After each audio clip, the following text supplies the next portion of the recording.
kept arriving at the same pain. Different relationship, different person, different set of hopes, same destination. And I used to tell myself that loneliness was the hardest part of all of it. But I have learned that nothing is more painful than giving yourself to someone who is incapable of recognizing your value. A man more threatened or intimidated by you than moved to protect and cover you. And then God showed me something that changed everything about why I kept ending up there. I was the common denominator. And that, I want to tell you today, is the best news you will hear all week. Hey, welcome to Beyond Believing. I am Katie Ann. Today, I want to speak to two women. The woman who keeps finding herself in the same painful relationship cycle, different person, same ache. She is the one we usually think of when we talk about loneliness after divorce. And the woman who has shut that door entirely, she has decided relationships are not something she is willing to pursue. She fills her life with her children, her work, her calling, and she tells herself that is enough. Both of you are running the same pattern, just in opposite directions. And what God showed me about that pattern, I want to show you today. Let me tell you what this pattern actually looks like. For the chaser, the woman who keeps reaching for relationships, it looks like hope, a new connection, someone who seems, for a while, like he might be the one who finally satisfies the ache. And it feels right and good and like it is finally working until it isn't. Until the insufficiency shows up again, until she finds herself somehow in the same pain she thought she had left behind. And then there is the other woman in this room, the one who has decided she is done. She has been hurt enough. She has given enough. She is not going to put herself in a position to be disappointed again. And so she turns with everything she has toward her children. And I want to say this with every bit of care I have because I know how much you love them. I know what it is like to be that child because I was her. Without realizing it, completely without meaning to, you're asking your children to fill a void. You're giving them the warmth, the closeness, the sense of being needed and loved and chosen. And they give it back. They are present, available, and love you completely. And in the quiet, they begin to carry something they were never designed to carry, your emotional safety. And I want to say this not to create guilt, but because I have watched it. I have lived it from both sides. I have seen it in my own siblings. I see it in my own children, despite how carefully and intentionally I have tried to protect them from it. The pattern does not break through effort or good intentions alone. I know because I have had both and it is still present. It breaks when we do the internal work, when we finally let God fill what we have been asking everyone else to fill. Because when our children learn that love means carrying someone else's emotional weight, they take that into every relationship they will ever have. And if we want to give them something genuinely different, we have to first be willing to receive it ourselves. Now, here is what both of these women have in common. The chaser and the cutoff are not actually opposites. They are two versions of the same reaching. One reaches outward for a person. One reaches inward toward her children. But both are reaching for a human presence to satisfy something that only God's presence can give. And both are asking the people they love most to do a job those people were never designed to do. And here's the best news I have ever received about my own pain. I had a choice. And if I had a choice then, you have a choice now. The pattern is not your destiny. It is just what happens when the real thing has not yet become more real than the substitute. I want to take you to a psalm because I think David wrote it in exactly the season you are in right now. Psalm 143. David is not doing well. He is overwhelmed and exhausted, and his soul is crushed. He is not writing from a place of resolution. He is writing from the middle.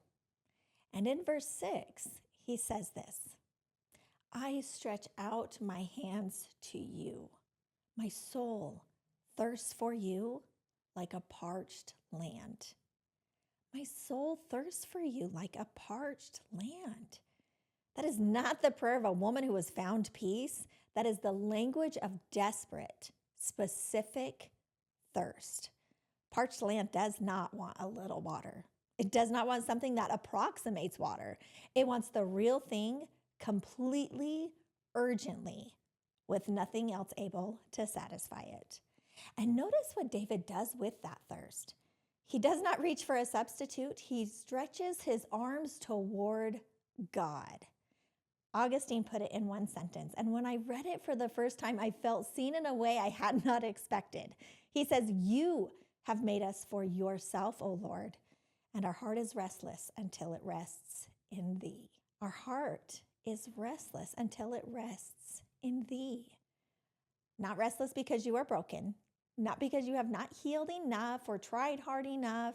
Restless because you were made for a specific presence and nothing else. No person, no child, no title, no work can give your heart the rest it was designed for. Every substitute you have reached for has been genuinely insufficient, not evil, just structurally incapable of producing what your soul was made to find only in Him. Paul writes to the Corinthians about spiritual growth, about the difference between being fed on milk and being fed on meat.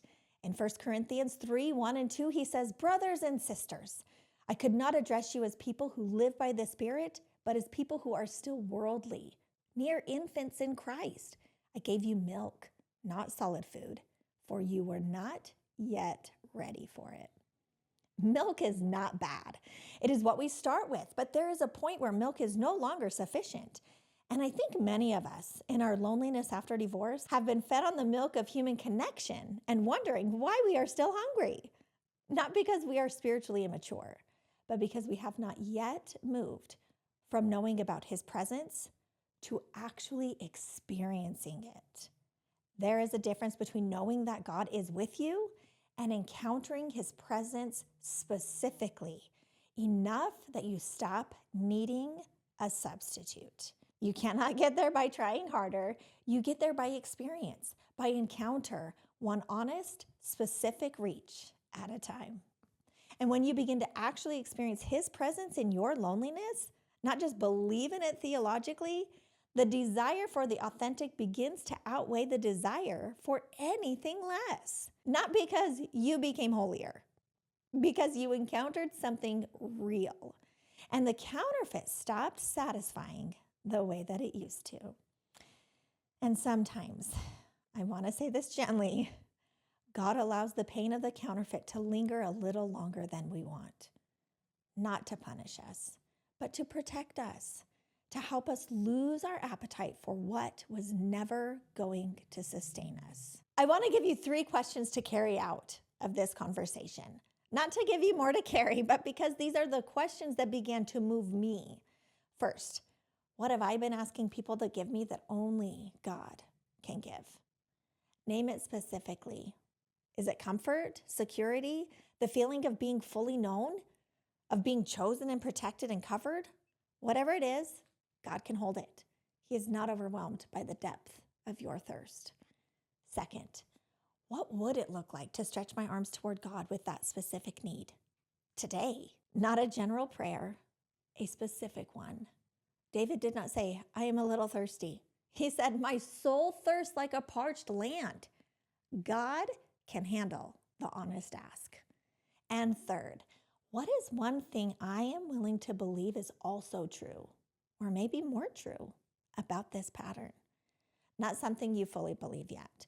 The beginning of believing it. There is a difference. Maybe it is I am learning to believe His presence is available to me right now. Or I want to believe His healing is working in me even when I cannot feel it.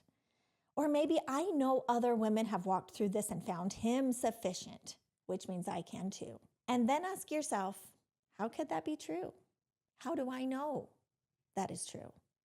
Because those questions, asked honestly, begin to build new pathways in your thinking, not by pretending the pain is not real, by opening your hands to something more true than what the pattern has been telling you.